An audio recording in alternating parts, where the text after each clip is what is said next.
We have said goodbye before, so it stands to reason we will say hello again. What's good, everybody? I am Winston A, aka the Swaggy Blurred, and welcome to the INNERGEEKDOM Show. Oh, man. What a ride. It has been a 9-episode journey to the promised land, and it has been something else, to say the absolute least. Let's start off by saying what's up to the engineer extraordinaire, Mr. Dwain Burke. What's good, Playboy? Hey, this was soul crushing. Right. Just in case, you didn't get your cries in earlier in the week. How else to start your Friday than to just watch the world crumble around you? This was. I was not ready for this at 1 o'clock in the morning. Isn't that always how it stands to be, man? Like you're not any way, shape, or form ready to like do this, and then they do it to you. Then it's just like, oh nope, here we are. This is what's going on. You know what I mean? Like, so many feels, so many questions answered, so many questions lobbied, even through the end. And I think the coolest thing about it is the fact that we run into, setups for the next couple of films, things like that. And this really was, as was described by Paul Bettany, this was just a long form movie. Like every element, even the way that they wrapped up, because, a lot of Marvel films kind of have that same kind of feel to the big final battle and how people are beaten and stuff like that. So a couple of things. Eric Zipper will be joining us today. He's going to be doing this final review of WandaVision, but he is having a little bit of technical issues. So as soon as his computer is up and running again, oh, just kidding. It sounds like his computer, it's not always there when you call, but it's always on time. So with that, ladies and gentlemen, welcome back to the show, Mr. Eric Zipper. Yo, Eric, what's good, man? Just kidding. Yeah, be here in just a second. Dwayne has figured that out. So we'll get into it real quick. So a couple of things. Let's do some housekeeping while Dwayne figures that out. The first thing, for those of you that are listening on the podcast, thank you so much for your support. Be sure to leave a 5-star review if you haven't already. If you're watching on the YouTubes, thank you for joining us. We got a lot to talk about today. So if you want to get in your thoughts, your theories about what's going to come next, we had 2 post-credit scenes. Throw it in those super chats, throw it in those Streamlabs. I want to hear your voice. I want to know what you're thinking, because we have a lot to break down, including a little tip that somebody put me on earlier today that I think is going to come back around, which is kind of crazy. But tell us what emotions you were feeling about all that good stuff. Now, is he in here now? Can everybody see him? Great. What up, dude? Hey, man. So sorry about being late. As soon as I was like, oh, it's 9, I ran over to my laptop, and then it was like, now updating, and shut itself down. And I was like, no. Dude, that pretty much sounds like the adventure we've gone on with WandaVision, where we're like, oh, it's here, it's happening, oh my god, and then you show up, and then Disney Plus is like, no, we don't want to play, and you're like, no. Never mind, just kidding. Well, welcome back to the show, man. This is the first time we got to do a review with you, which I'm excited about. I'm assuming you watched it. What? Watched what? No, yes, I watched it. Yeah, man. So just initial thoughts, tell us, what did you think about the episode, man? And then we'll go into it beat by beat. I thought it was fun. It was, it's the MCU, so I wanted a little bit of my superhero spectacle, and this is the episode that gave us some of that. But also, if I'm being real, my favorite episodes of the show were the first couple. I was so in the bag for the sitcom stuff. Yeah.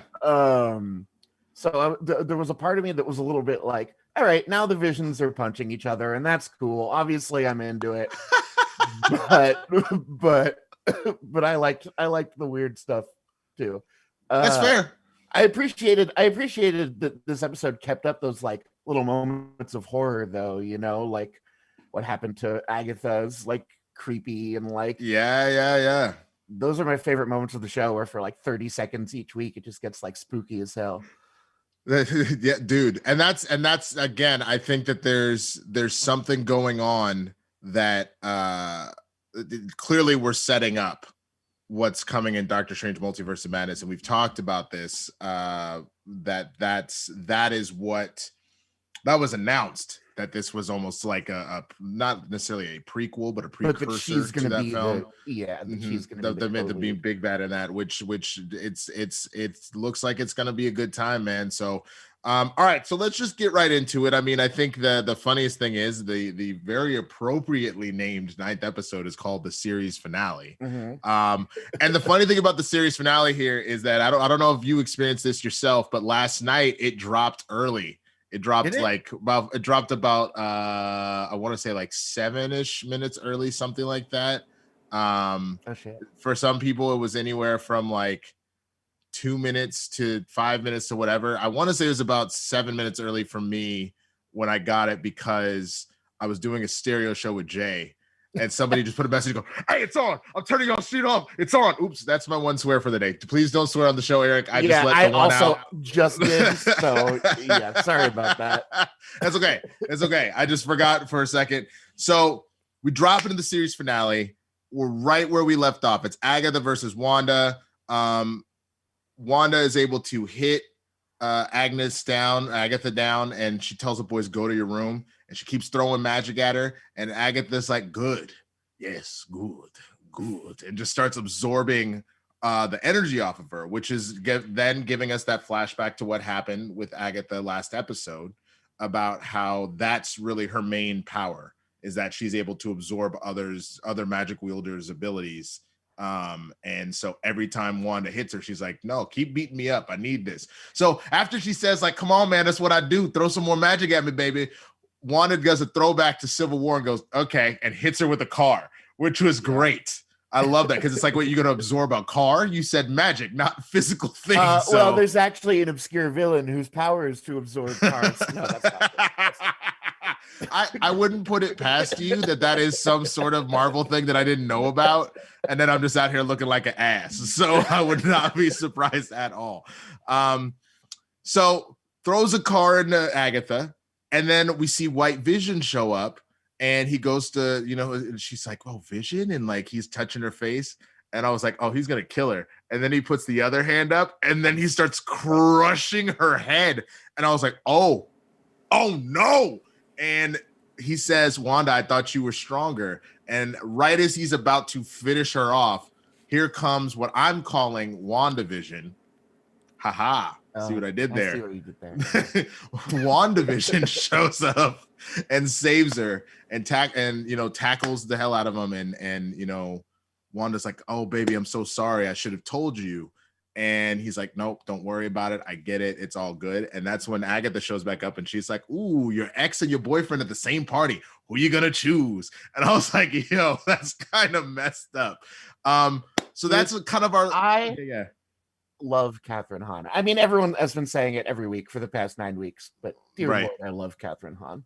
Yeah, exactly. She was absolutely phenomenal, man. And so this opening little action sequence, like what is this doing for you?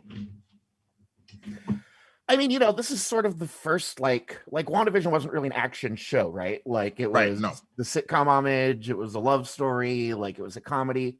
So it was nice getting a little hit of like MCU action at the end, right? I thought the Vision on Vision stuff was pretty sick. Yeah. I thought it was like, especially like the phasing through the arm and then grabbing, phasing through the ground to pull your leg. Like that was super, super dope, right? Because we didn't get to see Vision show off a ton in the movies, especially in like Infinity War. He gets really injured like right away. Right, and then he's just kind of I think they had to do that though, because he's so powerful. They had to nerf him a little bit, because otherwise, what's to stop him from? Because we see him in Age of Ultron just lighting people up.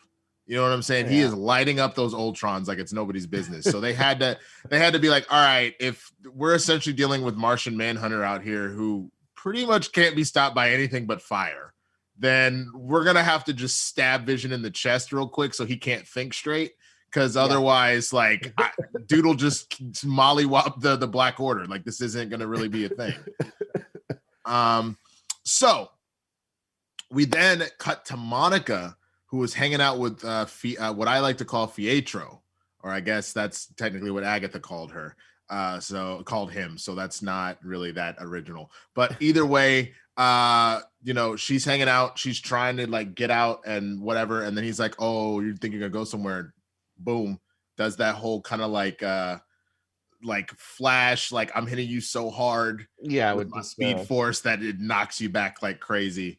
The Visions are fighting. We cut to Hayward, who is being just trash, monitoring the whole Vision fight, and he's just looking for his boy to do stuff. And then Wu comes in, and Wu's like, "Hey, bro, like I knew you were evil. Like this is crazy." And he's like, "Hey, man, you could have been on this team too if only you had a little more vision." Like he straight up does the Dr. Evil, like just whole like pause and then hit him with that last line, man. I will say everyone should have known that Tyler Hayward was going to turn out to be the worst because his name is Tyler.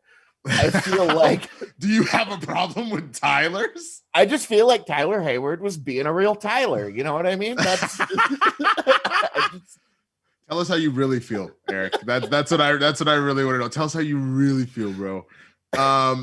So either way, he's like, "I'm done talking." And like Wu goes, "Yo, I mean, this would be a big deal for you if like the people at Quantico didn't know, and you know they're gonna be here in an hour." And he's like, "Yeah, sure, okay, get him out of here. I'm done with him." So he scuttles him off, takes him to the back where he's like handcuffed and whatnot. And obviously, Jimmy ain't playing no games, so he does his little magic tricks in order to escape the handcuffs pretty easily. Flourish. Calls in the flourish, and then hits on the phone call talking about, "Hey, can y'all get here in like an hour? Like we got some issues down here." Man, I love Jimmy Woo. If we just get the Jimmy Woo show after this, Dude, I would love a Jimmy Woo Darcy show. I want a buddy cop show with the two of them. Just solving like low stakes MCU mysteries. Just stuff which always end up being like a big deal, but at the time it just seems like, you know, you're chasing around God, what's the name of that jumping villain? The French Canadian jumping villain. Batroc the Leaper? Yes, Batroc the Leaper. They're just they think they're just chasing Batroc, and in actuality, like Batroc is supposedly popping back up in Falcon and Winter Soldier. So wait, for real? That's what I've heard. That actor might show up again. So everyone get ready for their Batroc the Leaper fix. Because... Hey man. Then what I'm really hoping is that Darcy and Jimmy show up to deal with Batroc, because that would be incredible. That would be absolutely incredible. That like he's beating the ever living crap out of the Falcon and Bucky. And so then it's Jimmy and Darcy that say in a funnel cake truck. Yeah. So Wanda flies downtown. She's looking around for Agatha to like try and end this and whatnot. Agatha ambushes her, and then was talking to her and is like, you know, your power exceeds that of the Sorcerer Supreme. It's your destiny to destroy the world. Like you don't know the chaos magic you have in it. And she keeps like, "I don't have magic. I don't know what you're talking about. This is a boo-boo." And it's like, no, you have been, like, watch. And then she snaps and she starts cutting the strings, the magical strings of people, starting off with Dottie. And Dottie comes up to her and is like, "Hey, I have a daughter named Sarah.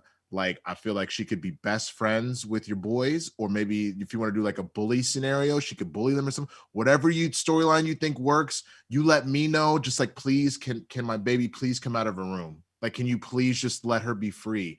And then Agatha keeps cutting more and more strings, and everybody was like, "Yo, fam, like, I don't even know where I've been at for the last like 12 years. Like, what is going on? What is my life?" And like, the scariest thing is somebody is like, "You are affecting us." And she's like, "No, I'm not. I didn't do that on purpose." Like, "No." She's like, "You're safe." And like, "No, when we go to sleep, we have your nightmares, your grief, your anger, your fears. We live that while we're sleeping. Like, this is hell." And so she's like, "No, I didn't do it." She screams, "No." And then all of a sudden, all of them are getting choked out. They just all just like out of absolutely nowhere. And then she's like, wait. And she's like, stop it. Cuts that off. And then they were like, look, if you're not going to let us go, just kill us, please. just take us out, which is that sad. Like, I just watched Alien Resurrection the other day. It was my first time seeing it with context. I had seen it randomly on USA years ago, but now having watched the other Alien films, I saw it with context. And it was the Ripley 7 mutate being like, kill me. Like, it reminded me of that, just like, this is hell. Please just put me out of my misery. Which was so sad. And that's while that's happening, Monica's looking around the house of Ralph of Agatha. Turns out it's Ralph Boner's house, which is hilarious. And that is actually who Evan Peters is playing, is Ralph Boner. And so just enough time, Monica busts his head, like flips him over and rips off this what looks like a puka shell necklace off him. He's like, oh, please God, don't kill me. And it's like, okay, well, Pietro's done, that little magic spell is over, whatever, right? But yeah, Wanda, having seen all this, is like, all right, if I'm causing these nightmares to people, I almost killed you. She temporarily just like opens the hex up and is like, okay, get out of here, run, like leave. And they all start taking off as fast as they can, which also lets Hayward bring his troops in. And while that's happening, then all of a sudden we see Vision in the middle of his fight with White Vision starts to fall apart. And the boys who have run downtown to try and help their mom and their dad are also starting to fall apart. Yeah, this bit was spooky too. The way they were like all the way coming apart, like into pieces, was pretty messed up. Absolutely crazy. So before moving to the next part, I mean, what of this kind of realization about what Wanda's been doing, like what is that kind of doing for you, man? Well, I think it's good that it didn't like sort of fully let her off the hook. When we got the Agatha all along reveal, there was a part of me that was like, oh, okay, so Agatha was doing all this. And I like that it was still Wanda doing it, and Agatha was just trying to like sort of piggyback off of it and figure it out, you know? Because like, that's a big part of this, right? Is Wanda realizing that the way that she's expressing her grief is having an effect on other people, is hurting people. And so that scene where she was like choking everyone was really unsettling. Like, it feels bad to watch a superhero do that, right? But it was a really great way to have her like sort of realize what she was doing. I hate to keep comparing to 84, but because there's a Wonder Woman 84, but because there's a lot of similarities about like selfish desires versus like the right thing to do. This was another one of those moments where I thought that this was executed a little bit better, in the sense that like it genuinely was, because then Agatha actually says, and now you see the truth as your kids are falling apart, and your husband. It's like, you can't have both. Either you save the people of Westview and you end their torture, or and your family's dead, or you save your family and Westview is enslaved for you for the rest of, like, you know what I'm saying? And it really puts to the test what at this point is more important. Is it to do the right thing and to be morally just, or is it to be selfish in this moment because you have the power to do so? I think that this was just executed so well in that regard. And I know that that's kind of the theme they were getting at in Wonder Woman 84. I just think that we had some issues with continuity with the Dreamstone, not addressing some of said moral ambiguities that are happening in that movie. Like, you know what I'm saying? And so in I Wonder just think Woman that 1984, at one point, Wonder Woman basically literally says, the world is as good as it's ever going to be, so why try to make it better? And I was like, what? I don't think WandaVision gets nearly as bogged down in those like weird proto-fascist superhero politics, but like they're always there. But like, yeah, I think they let her have that revelation in a way that made a lot of sense. Yeah, no, 1,000%, man, 1,000%. So Wanda gives just enough time for Hayward's troops to get in and for a number of the people to get out, but she's seeing her family get ripped to shreds, so she stops letting the hex be destroyed. And which cuts off Jimmy. Jimmy can't get in to help her. But that's right around the same time you know, again, the Visions start fighting again. This time they go into like a little like city hall thing, which we get a very great conversation there. And then as soon as they started just like circling each other and like trying to out robot each other, it made me very happy. Dude, that was the best.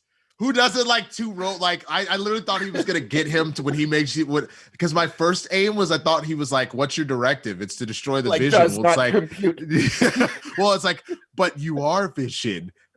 I have to kill myself. Like I thought that's the route that Vision was going, and that WandaVision was going, and I was like, oh, that's hilarious. But okay, so we'll get to that in a second. But the troops come in, and Wanda's like, "Hey boys, I gotta handle some business. So can you deal with the military? All right, Mom, I'll be back. Cool." So she takes off, right? And now the boys have to take on Sword by themselves.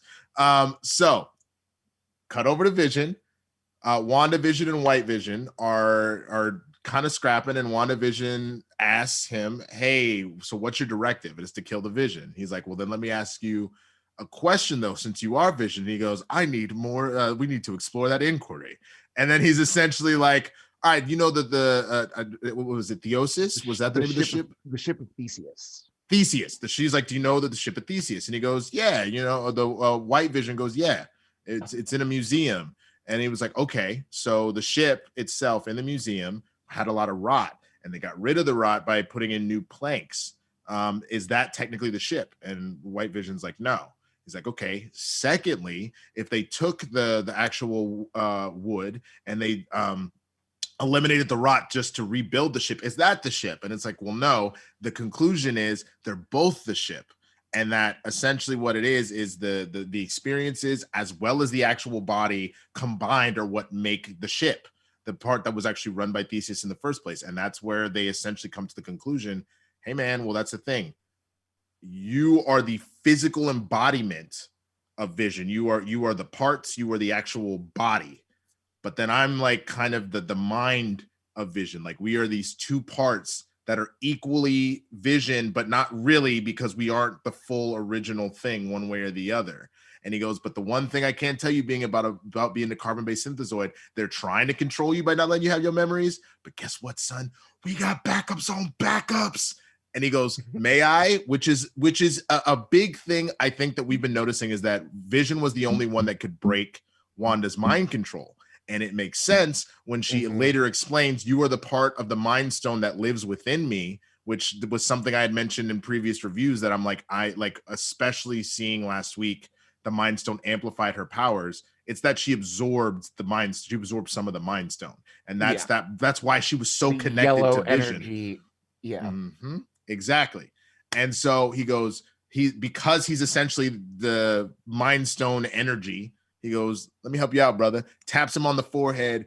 All the memories flood back into Vision. And he just goes, "I am the Vision," and takes White Vision gone. He's just like out of here. I'll see you 4 movies from now. The boys, they're fighting Sword, right? So Billy uses his powers to freeze everybody. Tommy goes and takes all their guns, puts on one of the hats, trying to stun on them. Hayward is pissed, so he gets out and tries to shoot the kids, man. That's shoots right at the kids. Just right at children, just straight up shoots at kids. And then all of a sudden, here comes Monica, and she's like, "No!" Jumps in front of him, takes the bullets, and because she's her light energy, essentially, it just slows the bullets to a crawl. The one that gets by, Billy stops with his powers, and we're like, okay. So then Hayward's like, "You can stop a bullet, you ain't stopping no truck." So he gets in a car, he backs up real fast, and then he's just about to slam on the gas when all of a sudden, I really wish, it wouldn't have made sense because it's not the van from Ant-Man, but I really wish there was a but here comes Darcy in the funnel cake truck, slams into Hayward so he can't escape. And then she's like, "Yo, I hope you like prison." Her one line in the episode. And it's amazing. It's bro. great. Can you imagine getting your series regular fee just to slam a car into someone and go, "I hope you like prison"? Like, right? Good. Best job in the world. So the boys and Monica have a moment where it's like, "Oh, I like your tricks. I like yours too." Then here comes Vision, and he's holding on to the boys. And now we cut back to Wanda. She's fighting Agatha up in the sky. Well, not even that yet. I forget. They run over. Agatha's watching. Wanda does her little Age of Ultron mess with your mind trick. We go back to Agatha's past again, and she's making her relive the moment. Wanda's making Agatha relive the moment where she killed her coven. And so right as that's happening, they're getting closer and closer to Agatha. And then all of a sudden the coven notices Wanda, and it's like, the Scarlet Witch, you're the Scarlet Witch. She's like, see, you can't beat me. Like, I told you this was a thing. And Wanda's freaking out. So then again, they start scrapping. Now they're scrapping in the air, and she's throwing all sorts of energy at her and whatnot. Full-on witch fight. Full-on witch fight, which is amazing. I think this is what we we sort of got that with in Doctor Strange, like Doctor Strange versus oh god, what's his name? Caecilius. Thank you. But not to this level. This is like the real deal going on here. And at first we think Wanda trashed with her aim. We're out here being like, okay, you hit her 1 out of every 2-3 shots. Like, what is going on? But what's actually happening is Wanda's a damn gangster, and she knows exactly what she's doing, and she's using some of it to hit Agatha to make it think like she's genuinely trying to hit her and that she's being drained of all her powers. And just when Agatha's like, well, told you, dumbass, so time to do it, she tries to use her magic, but it won't work. And that's when we notice that what Wanda was actually doing was throwing the runes. She paid enough attention when she was in Agatha's house. She was throwing runes inside the hex. So the only person that could use her magic was herself. And she even says, thanks for the lesson. And in that moment, powers up all the way and gets the full Scarlet Witch outfit. But like, I love this kind of 20, dude, gets her hat, puts a hat on. You know what I'm saying? And then does it in her 2021 Scarlet Witch outfit, handles her business, knocks Agatha out. They're down on the ground, and she's like, all right, well, you wanted to, I'm not. She's like, well, then you're going to kill me. She's like, no, but, she's like, you're going to lock me up. She's like, yeah, but not in like a prison. Like, you wanted to be Agnes. You're going to be Agnes, the nosy neighbor. And she's like, oh, please don't do this to me. Like, you're not, you know what? See, you're cruel. You're not good. You're cruel. You are evil.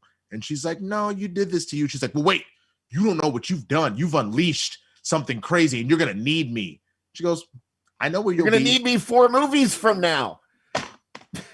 Specifically 4 movies from now. And she's like, so she's like, well, I know where you'll be. Boop. And then she's like, oh. And she's like, all right, have a good one. Okay, Arky-choki. Exactly. And so that kind of wraps up the big fights. Hayward's down. Agatha's down. What did you think about all these fight sequences, man? It was cool. It was wild. Like I said, the Vision versus Vision stuff was really sick. And I loved the rune reveal because it paid off my favorite line delivery from last week's episode. There's just something about the way that Catherine Hahn said the sentence, "These are runes, Wanda." That's like that's the best. I mean, I love it because it just shows Agatha is just so, she's such an ass. Like, and I think that was that, like, you know what I'm saying? Where she's so condescending. And so I love that too. Yeah. It was a good, like, reverse payoff for sure, man. And she took all the stuff that could have just been exposition and like really like sold it in a way that was really like fun and like funny and 1,000%. 1,000%. So then we get this conversation with Wanda and WandaVision and the boys, being like, "You did it. You saved everybody." It's like, "Yep." It's like, "But not us, huh?" And she's like, "No, we can't." And so they go home as the hex is slowly pulling in, and we see the circus turns back to the sword vehicles, and the rest of the town is fluctuating in between decades. It's slowly returning to its normal form, and they go in the house. And Wanda and Vision put the boys to bed and tells them how proud of them they are and gives them kisses each boy. And then Wanda, as she's walking out, says to them, "Boys, thank you so much for choosing me as your mom," which, was such a beautiful thing. And it was, started. The waterworks didn't come yet, but like it got me cued, you know. Yeah. And because that's a saying that a lot of parents do say to their kids is like, thank you, like, because there's that supposedly that story of like, you know, the kids choose their parents, you know what I mean, that they make the decision before they come into the world. And with these like two magical children who like spawn themselves into existence, like, yeah, maybe it's even more literal, right? We don't even know necessarily how that works. Exactly. And then we go downstairs and Wanda's turning off all the lights, and then Vision turns one back on and he goes, I read somewhere that it's bad luck to say goodbye in the dark. And she's like, you made that up. And he goes, yeah. And she's like, what do you see? And he's like, I see you and all this. And they have this beautiful little moment where he's like, she just finally explains, and she's like, you know, you are my pain and my hope. You are like body, you are bones and wires and blood that I created, but most of all, you're my love. And you know, again, they had just have this moment, and he was like, yo, I've been all sorts of things. I've been a voice with no body, I've been a body but not human, and now I've been memories come to life. So who knows what I'll be next? And then hits it with that line that I said up at the top of the show, that we have said goodbye before, so it stands to reason that we'll say hello again. And there you go, man. Like that did it. That pushed me over the cliff, and I was just a streaming the tears. And you know, it was beautiful as like the hex just comes all the way in, and the house disappears, and Wanda is left by herself, and she puts up her hoodie. She starts to walk out of town, runs into Monica. They have a nice little banter just about what's going on and whatnot. And she was like, they're never going to trust me, even though I fixed it and I saved them. She's like, you know, but that's okay. I don't blame them for being mad at me. And Wanda takes off, and we go to credits, man. And so before we get to the post-credit scenes, I mean, what was this last moment for you like? It was great. You know, it's the relationship is so sweet. And that's been the greatest thing about this show, is that like the movies didn't really have time to like do justice to their love story, right? We got it as like a side story over the course of like a few movies. And then it was just kind of like, oh, they're together, they're in love. And so I think having 9 episodes to like actually be like, oh, why do these people care about each other was awesome. And even though I kind of expected that it was all leading up to her having to say goodbye, you're right, man. It still hit hard. Some of those lines, just like, oh. Yeah, dude. It was a lot for sure. And it was one of those things where it's like, I like very much appreciated just how it wrapped everything up so beautifully. We do have another. There is a Vision out there, right? Who like has he's out there somewhere stuff now. He has his which when memories back. he died in Infinity War, I was kind of like, oh, I wonder if we're gonna get like a new Vision that they're gonna have to like fall in love all over again. So I wonder if that's the direction that it's gonna go in. I thought maybe it was gonna be but that's a lot to do, because you're already doing that with Gamora. Not that those stories are too intertwined, but like, you know, but like I figured it would be something along the lines of like maybe Shuri got more of Vision out than we realized, but I think that this route works a little bit better. It's just that like, you know, he is a robot, he's a synthesoid, so like there had to have been memory banks somewhere. You can't just like wipe out the strongest AI on the planet. Like that's just not gonna be a thing, or that was tied to a freaking Infinity Stone. So, you know, I thought that was cool, that it was like, nah, the memories are there, bro. They just try to lock them up. So then we get to post-credit scene number 1, the mid credit scene. And the Monica one, right? The Monica one, and Monica's chilling and she's talking to some folks, and then one of the agents is like, yo, we need to talk to you real quick in the theater. She was like, all right, I guess. And she walks in, and we're like, is it an ambush? Like, ain't nobody there. And it's like, oh, a friend of your mom sent me. And boom, we get one of the scrolls. And they're like, he wants to talk to you. He heard you was grounded. And she was like, okay, where? points up, and we're like, "Oh snap!" Did you get the vibes of the Iron Man vibes here at the end, where it was like Tony walks into his house and he turns around and goes, "I want to talk to you about the Avengers Initiative." It kind of felt like it gave us a similar sort of feels where it's like now again, Photon or Monica being one of the new players, and we're in a whole new system post Endgame. Now we're getting the same kind of opening setup of like, yo, Nick Fury needs to talk to you about something. You know what I mean? And like, but this time with the Scroll being the one to say it, knowing that Secret Wars is one of the things on the docket coming down the pipeline, I think that was like a really cool little nod to be like, all right, we're gonna get some real stuff here with the Scrolls. Yeah, and it'll be interesting depending on what the release order ends up being with Secret Wars and Captain Marvel 2, right? Depending on where that ends up getting to pay off first. Exactly. But yeah, exactly. So they gotta go to space. They got to go to space. Hey, I'm gonna do one more curse word real quick. My favorite line of Far From Home. I'm just a friendly neighborhood Spider-Man. You've been to space, bitch. Like that's the best line ever, bro. So now we get our final post-credit scene.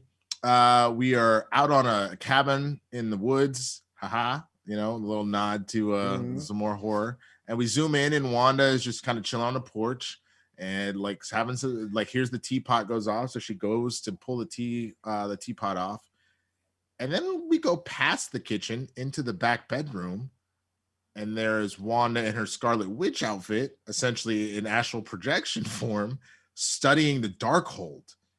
And remember, the Darkhold is what Agatha was referring to for Agents of S.H.I.E.L.D. fans, that we were told you don't use the Darkhold, you don't read the Darkhold, or otherwise really bad things happen. The Darkhold. It's like... It holds a lot of darkness, bro. It holds... Like, yeah. That's its whole deal. It's its entire deal. And so finally... I was wondering... Oh, go ahead. Sorry, we're like slightly like delayed. Sorry, like technology wise, I think we're slightly out of sync. Yeah. Oh, okay. Well, then all I was going to say real quick is that her reading the book, we hear her kids crying out. So I think when we're talking about the multiverse of madness and knowing now that she's not just has chaos magic, but now she is reading and studying the Darkhold, she is about to rip this multiverse open and take her boys from whatever world they exist. Yeah, I was kind of shocked that it turned out to be the Darkhold. When it showed up in last week's episode, I was like, is that the Darkhold? But it's a different design than it was in Agents of S.H.I.E.L.D. and Runaways. So I was kind of like, maybe it's a different evil book. And then no, it was the Darkhold. Yeah. But yeah, it's interesting. I don't really fully, there's a lot of things that last scene could be. I don't fully understand what the two Wanda situation is, if it's another version of her, if she is like split herself, if she's like astral projecting something. But it'll be interesting. And I also like hearing her kid's voice at the end. I was like, okay, good, because when she unmade the kids, I was like, I was not expecting that. Right. And that's the whole thing, is that I specifically felt like part of it was that, just like we see in the books, the boys disappear, the boys are gone. It pushes her, like, she keeps her cool, but she's starts to go insane from it because she just wants her kids back. And so I was kind of and that's even what ends up happening in House of M, at the beginning of it, where she like remakes her giving birth to the boys again. And Charles is like, stop it, Wanda, stop it.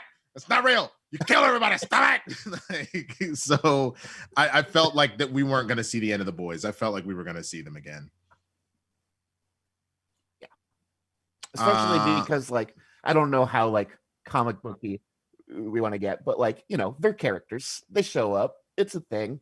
It seems like they're setting up a Young Avengers situation. So 1,000%. Now, real quick, your kind of final thoughts on the episode before we get to the Streamlabs and whatnot. Yeah, it was good. It was, on the whole, WandaVision definitely like. Sorry, am I cutting out or am I good? A little bit of a notification. Okay. Well, anyway, it was dope. I'm glad we got like our dose of MCU action. I was really glad that they focused on wrapping up the story of, you know, what Wanda was feeling and what Wanda was going through.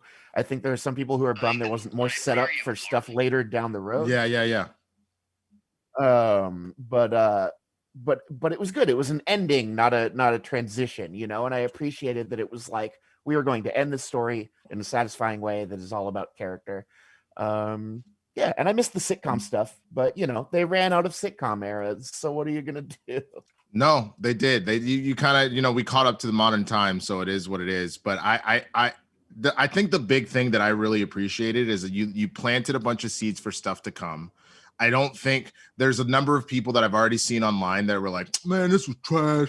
We ain't getting no Mephisto. And I'm like, okay. And I appreciate the statement. I appreciate the statement that Feige put out a couple days ago, where he's like, I can already tell you a number of people are going to be upset or disappointed with the finale, but not because we don't have faith in the finale and we didn't do a good job with it, which they did an excellent job with it. It's because they have built up in their head the what internet this is going to be. Terrible. Well, because they built up in their head what this was going to be, what like all their theories. Well, clearly Reed Richards shows up here, and clearly Mephisto's going to show up there. We all did it. We all did it. But the only thing that they were required to do was to tell a fully complete story. And what Easter eggs come in or what threads come in, will they may? That was up to the storytellers to do that. Now, I feel like they really did it justice as far as all the stuff that comes in. But I think anybody that's genuinely upset about this, about how this finale played out, there are certain things you could say from like a storytelling or a technical aspect that could have been done a little better here or there. But considering the full story we were given, this was excellently done, in my opinion. Oh, it was Matt Shankman. Sorry, it wasn't. Thank you, Dwain. It was Matt Shankman, not Feige. So Matt is the main showrunner behind the show, I believe. And he directed every episode. He directed it. That's what it was. He was the director of every episode. Exactly.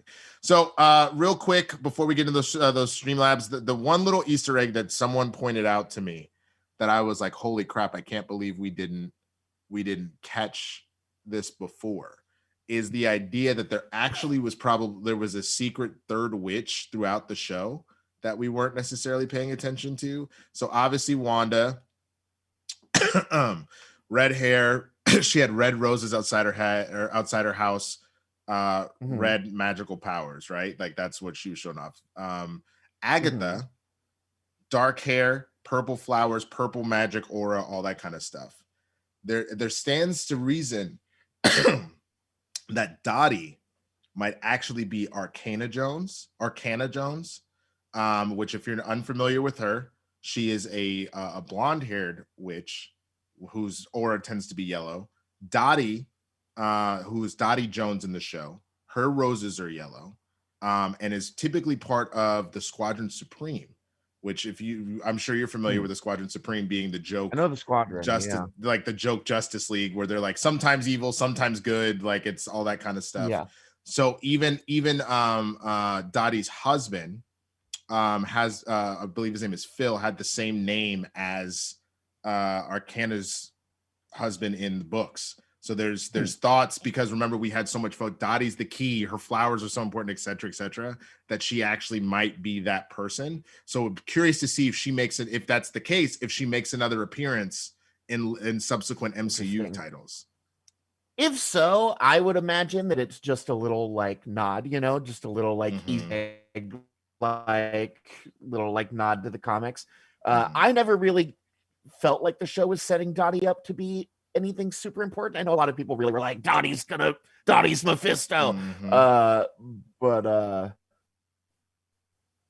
don't know. I thought she was just Dottie. Yeah. No, that's fair. It's very possible. This is one of those things that I saw and I was like, I don't want to get into more theory rabbit holes, but like, I'm not opposed to it because they did give little hints. No. Like Emma Caulfield. Yeah. But anyway, Dwain, let's get into those Streamlabs and Super Chats, my friend. All right. There we are. All right, review and play 23.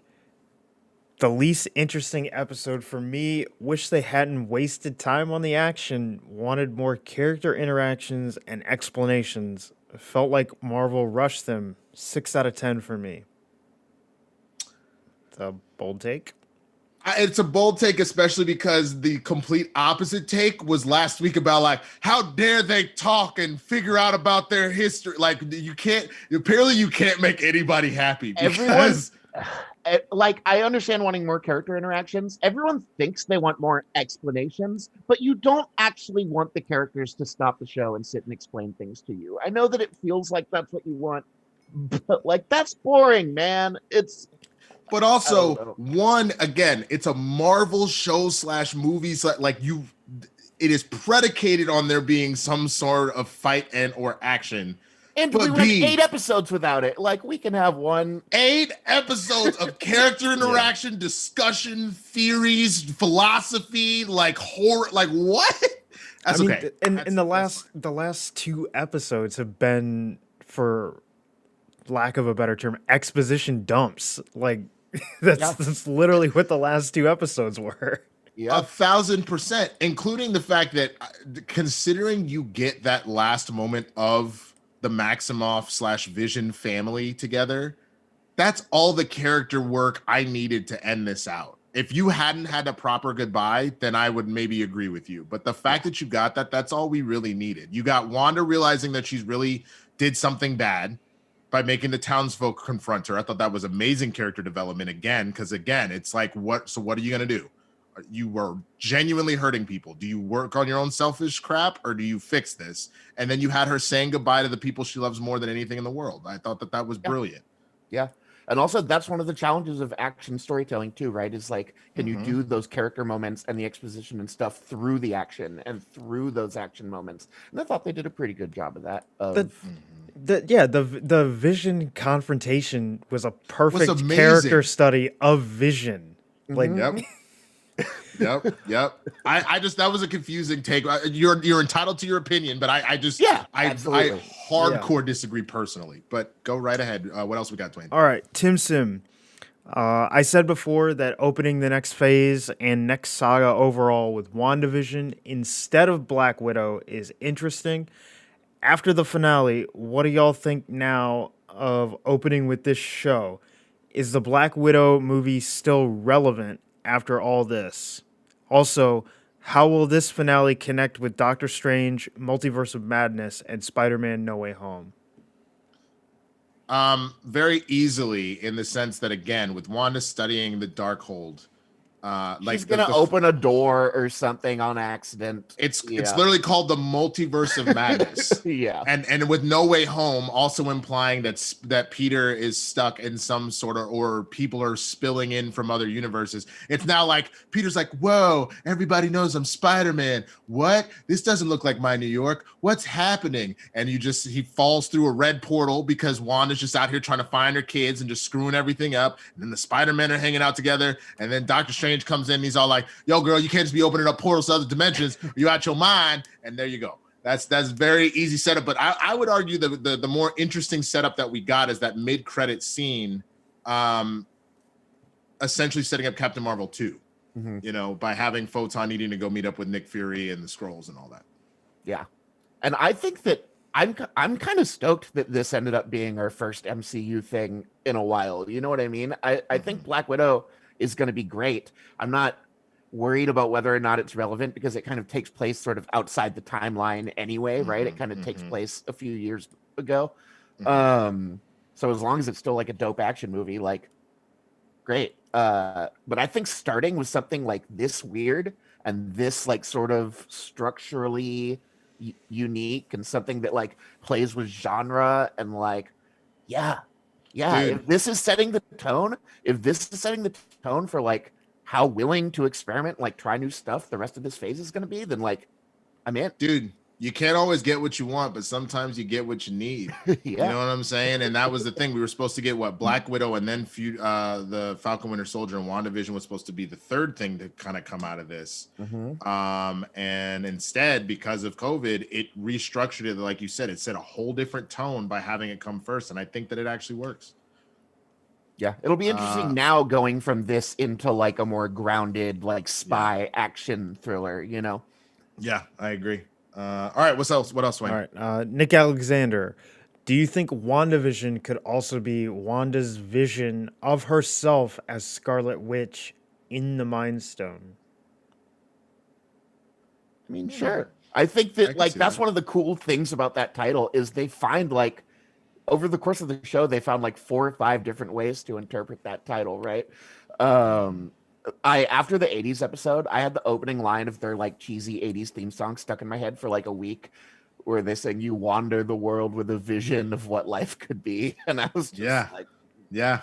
That was dope. That was dope.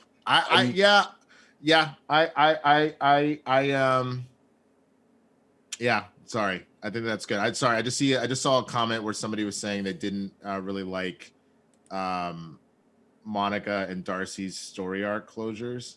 I don't believe that with Monica. I think Monica's perfect because they set her up for Captain Marvel 2. There's a lot of on it. I feel like Darcy did become a little forgotten.